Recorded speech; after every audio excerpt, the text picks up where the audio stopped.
Assalamualaikum warahmatullahi wabarakatuh. Perkenalkan, nama saya Suharta Ami Jaya Hussein sebagai dosen di Fakultas Perikanan dan Ilmu Kelautan Universitas Muhammadiyah Kendari, tepatnya pada program studi pemanfaatan sumber daya perikanan.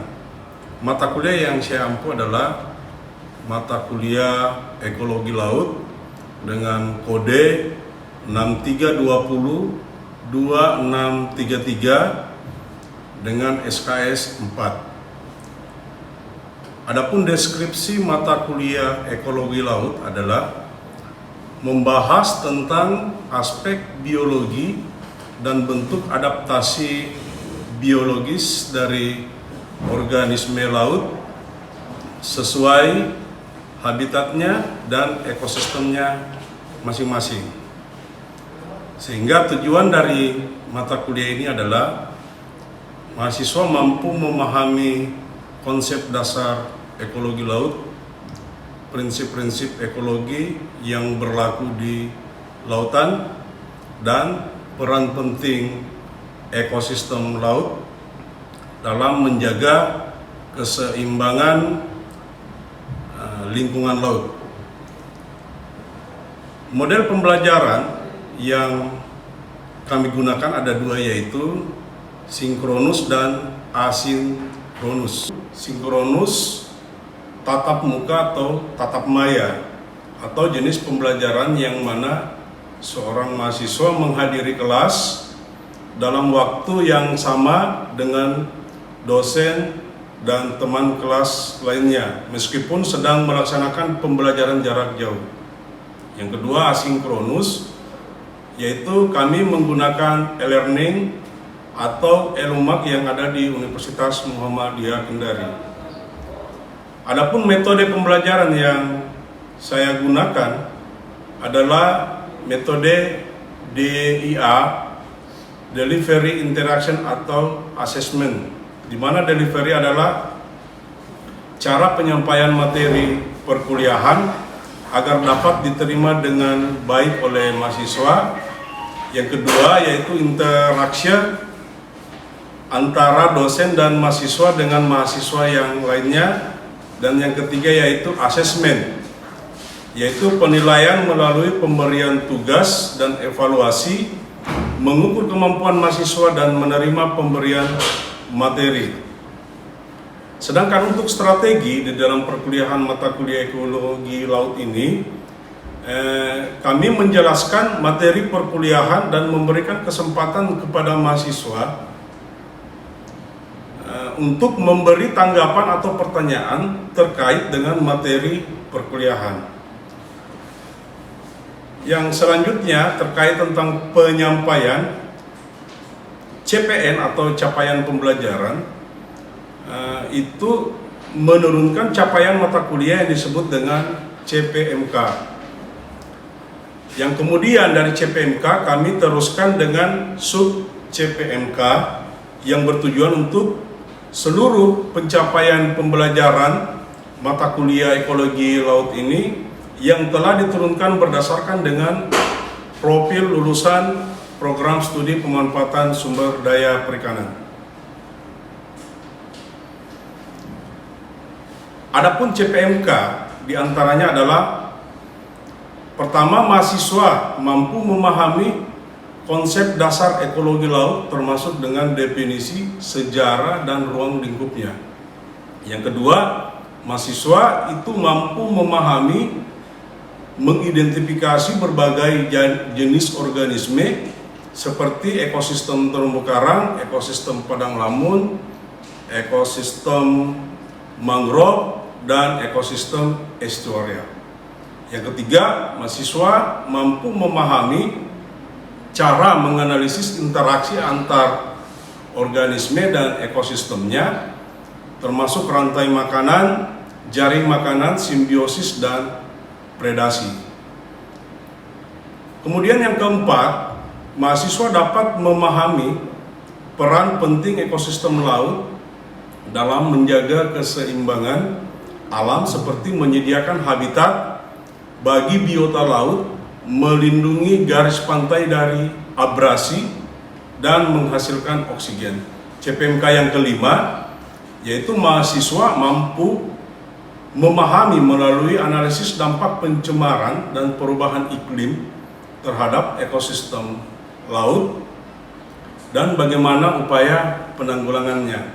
Dan CPMK yang keenam, yaitu mahasiswa memahami prinsip-prinsip ekologi laut dalam pengelolaan sumber daya alam secara berkelanjutan.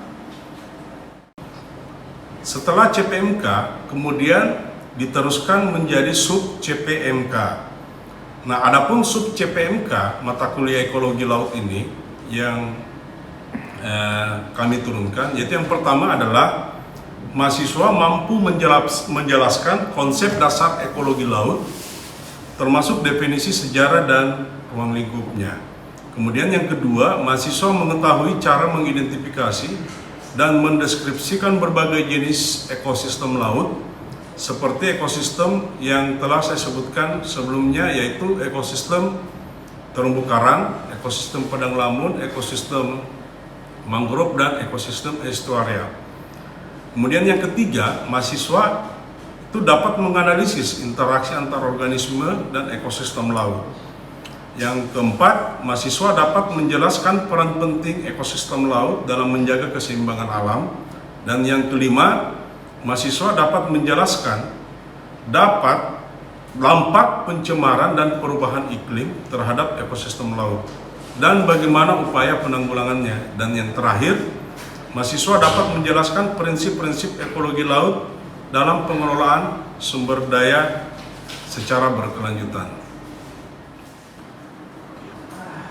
Di awal perkuliahan mata kuliah ekologi laut itu diawali dengan kontrak perkuliahan terkait tentang rencana pembelajaran semester dan buku-buku referensi yang saya gunakan serta bagaimana jenis penilaiannya.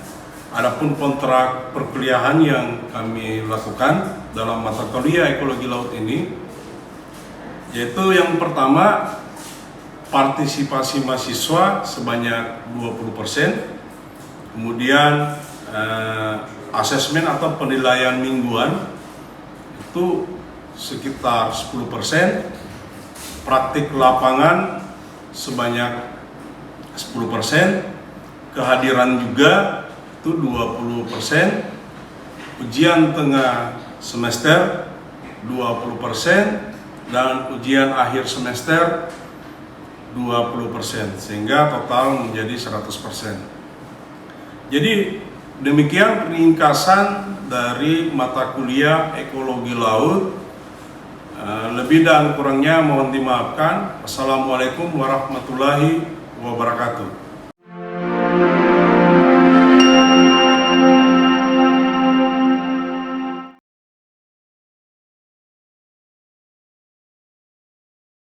Assalamualaikum warahmatullahi wabarakatuh. Waalaikumsalam warahmatullahi wabarakatuh. Hari ini kita akan melanjutkan mata kuliah kita dengan pertemuan yang ke-9 ya, di mana hari ini adalah materi yang akan kita sampaikan itu terkait tentang materi akhir semester ya. Jadi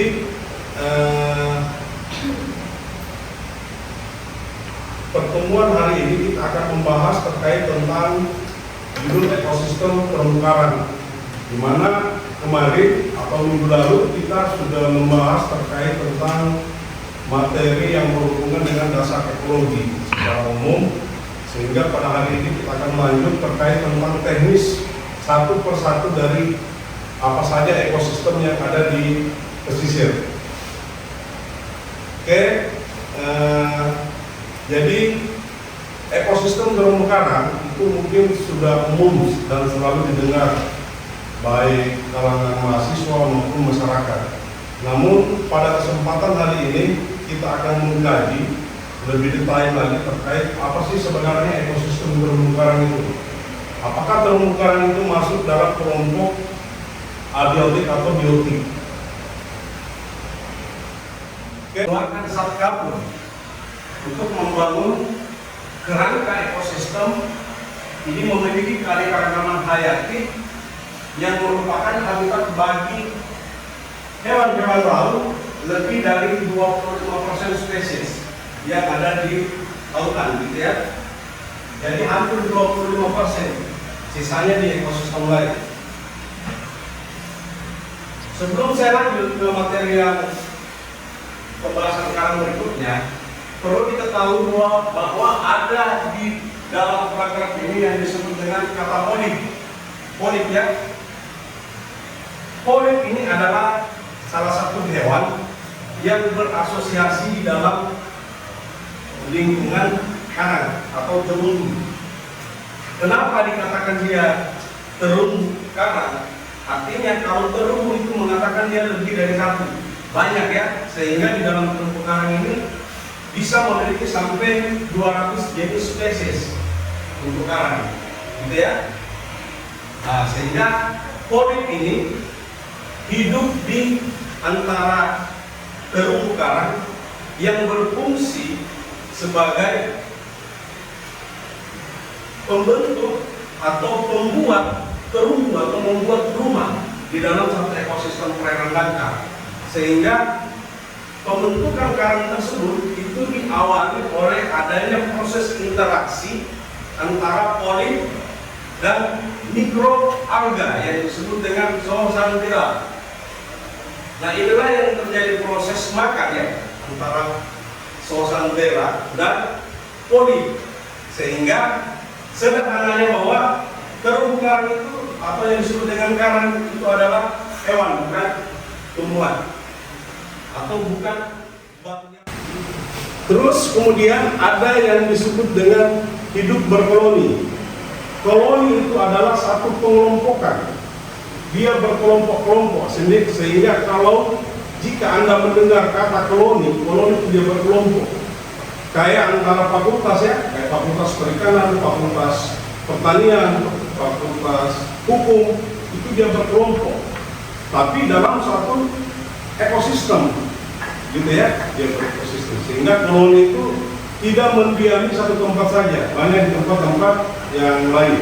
Tapi di area terumbu karang. Struktur komponen ekosistem terumbu karang itu terdiri dari berbagai jenis, yaitu karang keras dan karang lunak, atau di dalam istilahnya disebut dengan soft coral, hard coral. Kalau soft itu berarti lemah, lembut, gitu ya. Kalau hard itu berarti keras. Nah, kemudian ada alga, ada ikan, ada invertebrata dan mikroorganisme. Kalau kata makroorganisme berarti hewan yang dapat dilihat secara visual atau secara langsung. Kalau mikroorganisme itu tidak bisa Anda melihat secara langsung, gitu ya. Kalau mikro, kalau makro berarti besar ya. Sehingga mikro itu untuk mengidentifikasinya, mengidentifikasi hewan mikro itu harus menggunakan alat bantu yang disebut dengan mikroskop. Kan sudah dapat belajar mata kuliah biologi ya. Nah, terus kemudian struktur terumbu karang kompleks menyediakan habitat dan tempat berbagai biota laut yang lainnya.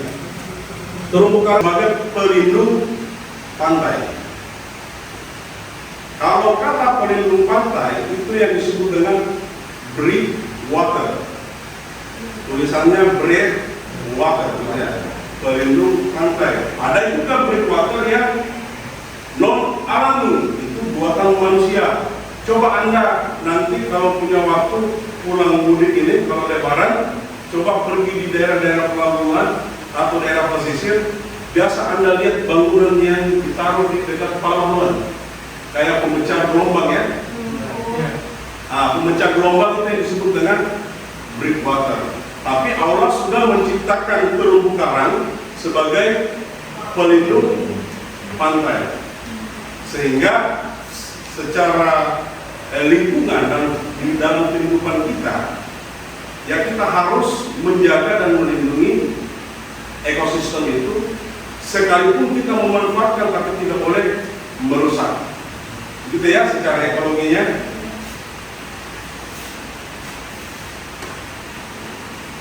Kemudian kita masuk di fungsi ekologis.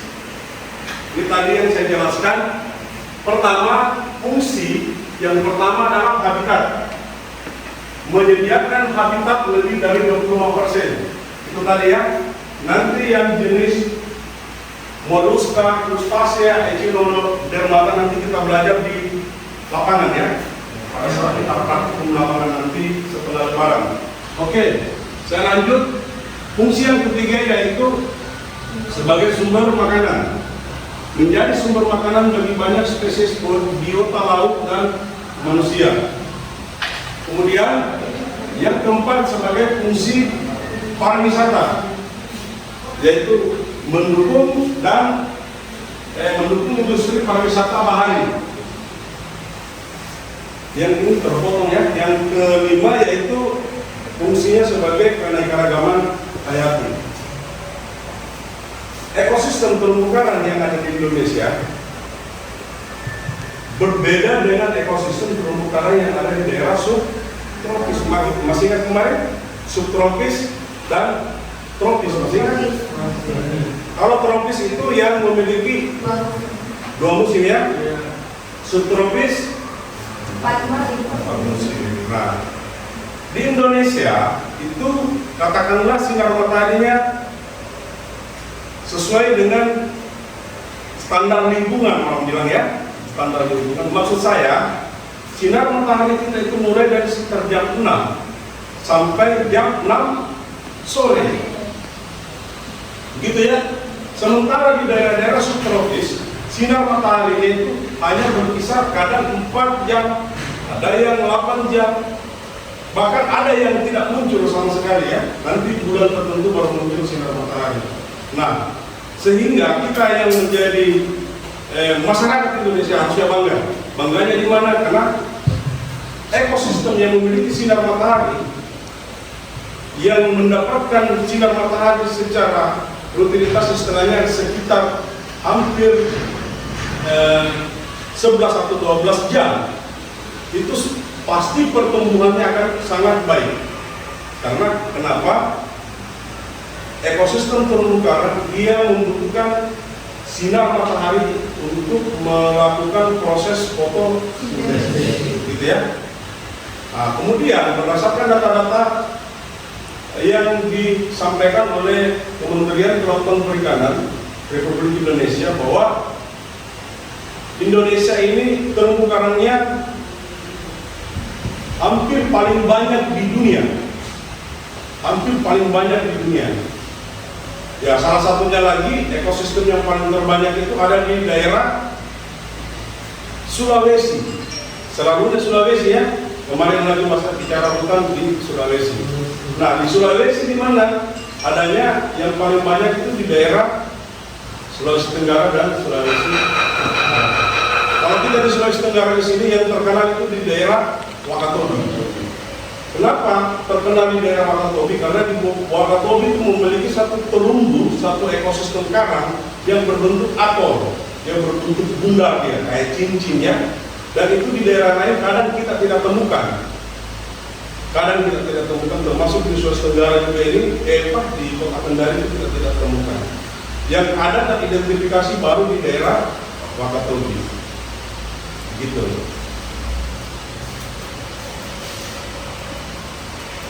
Terus kita bicara habitat. Habitat itu adalah tempat ya, tempat terumbu karang. Terumbu karang itu dapat diklasifikasikan berdasarkan berbagai faktor seperti bentuk, lokasi, dan struktur. Ini tadi yang saya jelaskan bahwa pertama ini bicara habitat, bicara tempatnya. Pertama, habitat yang pertama, model terumbu karang itu ada yang disebut dengan frigging. Maksud dari kata frigging ini adalah terumbu yang berada pas di daerah garis pantai. Garis pantai tahu ya? Garis pantai itu batas daerah pasang surut. Itu ya. Kalau darat kan yang tidak masuk pasang surut ya. Kalau pasang surut itu. Nah, kemudian ketika nanti Anda ke lapangan, terus jalan, terus tiba-tiba dapat terumbu karang, itu yang disebut dengan habitat terumbu karang yang disebut dengan rigging. Nah, kemudian ada yang disebut dengan terumbu karang barir. Barir ini apabila Anda berada di suatu pesisir pantai atau di daerah pulau-pulau kecil, tiba Anda berada di daerah garis pantai dan Anda turun ke laut, yang ditemukan pertama adalah ekosistem lambung, biasanya seperti begitu. Terus tiba-tiba sekitar 10 atau 20 meter, tiba-tiba Anda mendapatkan kumpulan dari terumbu karang yang berbaris lurus begini, mengikuti sejajar pantai ya. Nah, itu yang disebut dengan barir, pelindung pantai. Itu tadilah yang saya sebutkan dasar dari pembuatan breakwater, pelindung pantai, gitu ya. Nah, makanya kita selalu sebagai masyarakat ilmiah selalu mengingatkan kepada masyarakat bahwa merusak ekosistem, khususnya ekosistem terumbu karang itu tidak boleh dilakukan sama sekali, itu dilarang dan ada undang-undangnya. Kemudian yang terakhir itu sudah bicara habitat, itu yang disebut dengan terumbu karang atau cincin ya. Dia bundar ini seperti ini, dia bulat, tapi dia terpisah dari pulau, dia terpisah dari garis pantai. Dia tidak berada di dekatnya ya.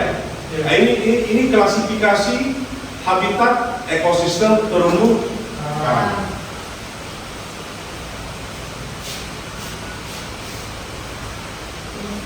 Oke. Yang berikutnya kita bicara jenis. Tadi kelompok ya. Habitat kelompok, sekarang kita berbicara tentang jenis. Jenis terumbu karang, menurut Suharsono tahun 2008, Suharsono ini sudah melakukan riset ya terkait tentang terumbu karang, sehingga dia mengklasifikasikan, membuat satu kesimpulan bahwa jenis karang itu terbagi dua, ada yang disebut dengan karang keras, ada yang disebut dengan karang lunak, atau istilah di dalam bahasa Inggrisnya ada yang disebut dengan soft coral, hard coral. Sudah paham ya sampai di sini? Ini mudah. Kemudian kita bicara apa itu anatominya. Anatomi ini kayaknya membicara di dalam tubuh kita ya. Sama juga di dalam ilmu kedokteran dia berbicara tentang anatomi tubuh. Nah, kita hari ini berbicara tentang bagaimana anatomi karang. Anatomi karang itu terbagi ada beberapa, lihat gambarnya. Ada yang disebut dengan septum, Zooxanthellae, ada Mesoploisa, ada Nematosid, ada mungkin mulutnya ya, ada Pharynx. Ini istilah-istilah ilmiah. Oke, adik-adikku sekalian, demikian materi terkait tentang bagaimana ekosistem terumbu karang dan lingkungan serta organisasinya. Semoga di sore hari ini apa yang kita pelajari bisa bermanfaat untuk kita semua dan dinilai ibadah oleh Allah Subhanahu wa Ta'ala. Demikian dari saya. Wassalamualaikum warahmatullahi wabarakatuh. Waalaikumsalam warahmatullahi wabarakatuh.